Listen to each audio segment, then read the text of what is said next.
వృద్ధాప్యంలో అల్జీమర్స్ అలాగే మతిమరుపు సమస్యలు ఎక్కువ వస్తూ ఉంటాయి.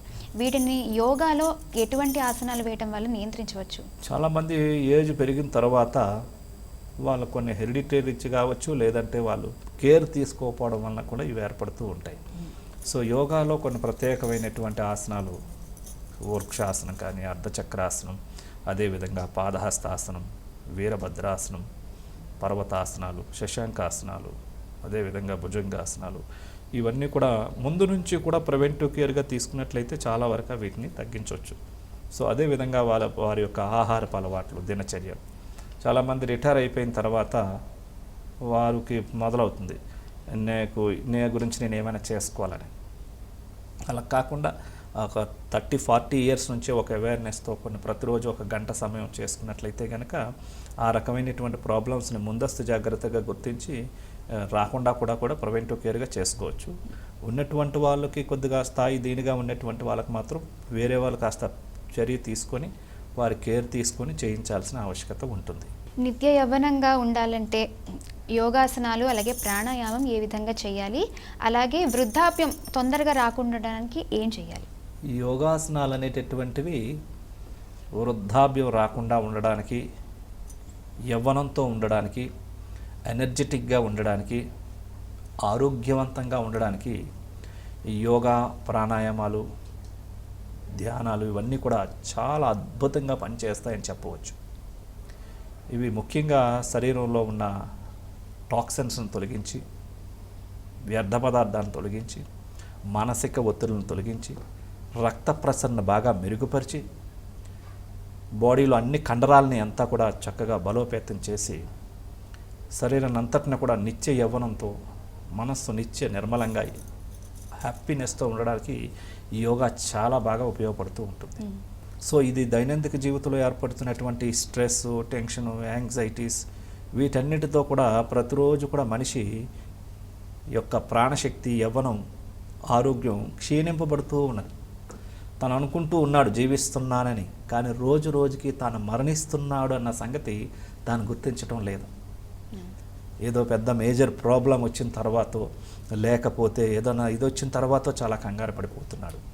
కానీ ఇప్పుడున్న పరిస్థితుల రీత్యా సంఘటనలు కావచ్చు, మానసిక ఒత్తిళ్లు కావచ్చు, మనస్సుని కృంగదీసేస్తున్నాయి, బాడీలో ఇమ్యూనిటీని తీసేస్తున్నాయి. అది ఎవరూ గుర్తించట్లేదు. ఇప్పుడు మనం శ్వాసను తీసుకున్నాం అనుకోండి, తీసుకున్న శ్వాస కొద్ది క్షణాల్లో బయటకు వచ్చేస్తుంది. మంచినీళ్ళు తీసుకున్నాం, ఆ మంచినీళ్ళు కూడా కొన్ని గంటల్లో మరలా బయటకు వచ్చేస్తాయి. ఆహారం తీసుకున్నాం, మరలా 24 గంటల లోపల అవి బయటికి మల విసర్జన ద్వారా పోతూ ఉంటాయి కదా. లేకపోతే అది చాలా సమస్యతో కూడినటువంటి, అనారోగ్య సమస్యతో కూడినటువంటిది. తీసుకున్న శ్వాస బయటికి రాలేదు అంటే జీవనం అక్కడితో క్లోజ్. తీసుకున్న నీరు కూడా సరిగా యూరినరీ సరిగా రావట్లేదు అంటే అది చాలా పెద్ద మేజర్ ప్రాబ్లం.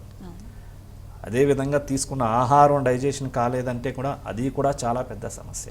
ఇలా మనం ప్రతిరోజు తీసుకునేవన్నీ ఆటోమేటిక్గా వెళ్తూ ఉన్నాయి. కానీ ప్రతిరోజు మనం ఎంతో మానసిక ఒత్తిడికి గురవుతున్నాం, స్ట్రెస్కి గురవుతున్నాం, యాంగ్జైటీకి గురవుతున్నాం, కోపానికి గురవుతున్నాం, దుఃఖానికి గురవుతున్నాం, భయానికి గురవుతున్నాం. కొన్ని సంఘటనల ద్వారా మనస్సు, ఇవన్నీ కూడా మనస్సులోనే ఉండిపోయాయి.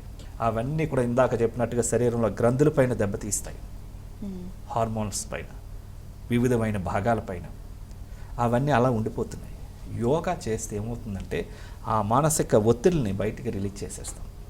ఇప్పుడు మనం బయటికి వెళ్ళాం, ఫర్ ఎగ్జాంపుల్, చిన్న ఎగ్జాంపుల్, జస్ట్ ఊరికే ఒక 5 నిమిషాలు మనం మెయిన్ రోడ్ మీద నడిచి వస్తే మనకు చాలా డస్ట్ మనకు కనిపించదు, కానీ చాలా డస్ట్ మనకి ఇది అవుతూ ఉంటుంది, కంటికి కనపడదు. అట్లనే మనం మనిషి ఇప్పుడున్న జీవన శైలిలో ఎక్కడికి వెళ్ళిన అవసరం లేదు, ఇంట్లో ఉంటే చాలు. ఇంట్లో కుటుంబ సభ్యులతో కొన్ని రకాలైనటువంటి సంఘటనలు జరిగినప్పుడు కూడా కొన్ని మాటల ద్వారా బాధకు గురవుతూ ఉంటుంది.